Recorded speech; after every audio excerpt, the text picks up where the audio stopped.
So good afternoon, everybody. We're here at our wonderful toy drive, which we've been doing for 9 years with Alternativerse Comics and, of course, the Marines Toys for Tots.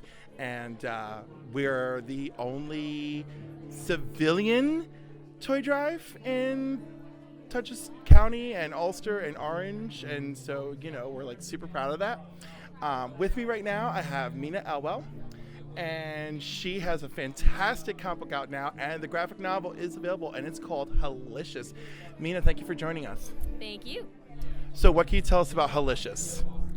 We're going into our next arc right now, so we just got renewed, which is exciting, and we have a Choose Your Own Adventure style Pick Your Perdition coming out soon. That'll be fun too.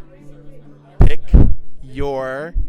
Oh my God, I loved those when I was a kid so much. I remember this one about a freaking ring, and it was just pages and pages about trying to reach a brass magical ring. It drove me crazy. And the other Which Way book I had was of Supergirl, and I would just get so angry because no matter what, like for days, I kept ending up with a Mixelplick ending, and I was like, no, I want to fight Brainiac.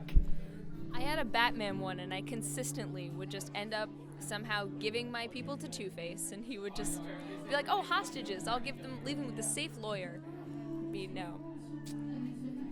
Yes, because Two-Face used to be a DA, so why not, right? Yeah, like this man looks safe, but no. He's... So tell us about your main character in Halicious, because she truly is Halicious.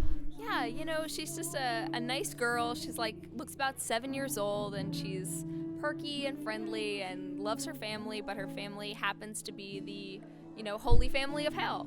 Which is, maybe that's the unholy family of hell. But so her grandfather is the devil and her mother is sin. And but I think they have some lovely family values anyway. Well, her mother is so busy working all the time, isn't she? Yes, yeah, well, she's kind of the real one who runs hell these days.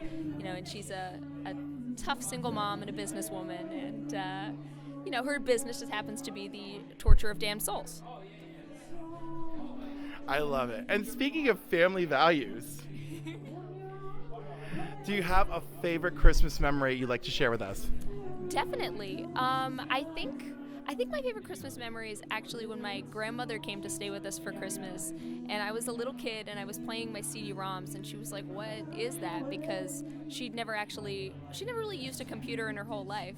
And she came over, and it was one of those games where you're just bouncing blocks and you can't let them fall.